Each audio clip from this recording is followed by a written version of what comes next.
हाबाफारिजों बिथांमोनहा लाइमोनफोरखौ लानानै मोनसे धोरोमारि सांग्रांथि मेल लादों।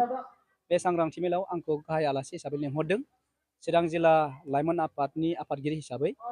दा बाहाय जोङो बेखौ बुजिनो हायो जे सान्तिपुर बियाबनि बाथौ सिबियारि बिथांमोनहा लाइमोनफोरनि सायाव बिथांमोनहा धोरोमनि माखासे सान्थौफोरखौ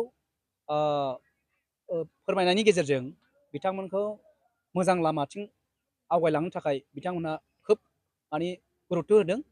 बेनो जाहैबाय आथिखालनि लाइमोनफ्रा धोरोमनि माखासे गियानखौ मोनियाव, सान्थौफोरखौ मोनियाव गाज्रि लामाजों अनेक बिथिङाव माने बाहागो लादों।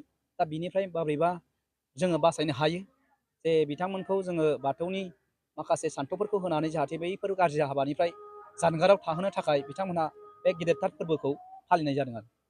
सम सम जों नुनो मोनो गुबुन धोरोमफोरजों रुजुना नायोब्ला बाथौ धोरोमनि लाइमोनफोरखौ धोरोम बिथिंनिफ्राय गोजानाव थानायखौ नुनो मोननाय जायो।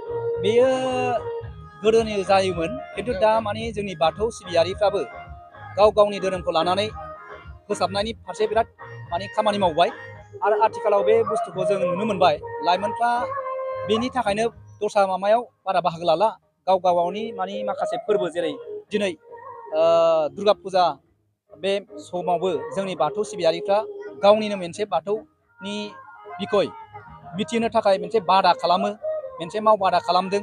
दिनै लोक्षि फुजाजों लोब्बा लानानै जोंनि लाइमोनफोरखौ जे नैबे लोक्षि फुजाया बाथौजों मा लोब्बा दं, मा सोमोन्दो दं, बेखौ मोजाङै मिथिनो थाखाय जोङो नैबे ओनसोलनि बे फरायसुलि बिथांमोनखौ जों लानानै मोजाङैनो फोरमायदों। आरो बेफोरबायदि जुदि जों लालांबाय थायोबा बे लाइमोनफ्रा बैफोरबायदि धोरोमाव थांनाय नङा, गावबा गावनि धोरोमखौनो बे मोजाङै मिथिनानै बेबायदि अबे मोजां अबे गाज्रि बेखौ मिथिनो रोंगोन आरो बेखौ जों नुनो मोनबाय दा। गोबां सुबुंफ्रा बाथौ धोरोमखौ हिन्दुजों बेथ' बे सान्थौखौ मोजाङै मिथियाव जादों आरो बेनि मेन दायानो जाहैबाय जोंनि गारजेनफ्रा बाथौ सिबियारिबाबो बे सान्थौखौ मोजाङै फारागथिखौ दिन्थिना होनो रोङाखैमोन।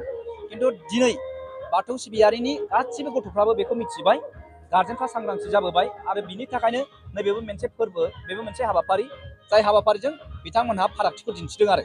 दा जोङो हिन्दु धोरोम नङा होननानै जों मिथिबाय, बाथौआ मोनसे आलदाखा, गावहानो मोनसे एखे आंगोखा आरो बे गोजामसिन धोरोम बर' हारियावनो बेखौ मिथिबाय आरो। सम सम गारजेनफ्राबो कनसियास नङा जोंनि बाथौ धोरोमनि। बेखौनो दहाय बुंदों आङो, सिगां समाव बेबायदि हाबाफारि लायैयावनो बे माखासे गारजेनफ्रा मिथियामोन। दा बे माखासे गारजेनफोर मिथिखौबो जे बे हाबाफारिजों दिनै नट अनलि लाइमोनफोर नङा, बाहाय गारजेन बिथांमोनहाबो दंफैयो आरो बे सावरायनायनि गेजेरजों दिनै मिथिलांबाय आरो। दिनै सान्तिपुर ओनसोलाव जेरै लादों, जोङो दाखालिसो लादों बेंटलावबो, दाखालिसो लादों दांथलावबो, बेबायदिनो बाथौ सिबियारिफ्रा लालांबाय थाबाय आरो। दा दिनै बै समनि गारजेनफ्रा जेरै मिथियामोन, खिन्थु आथिखालनि गारजेनफ्रा मिथिजोब्बाय।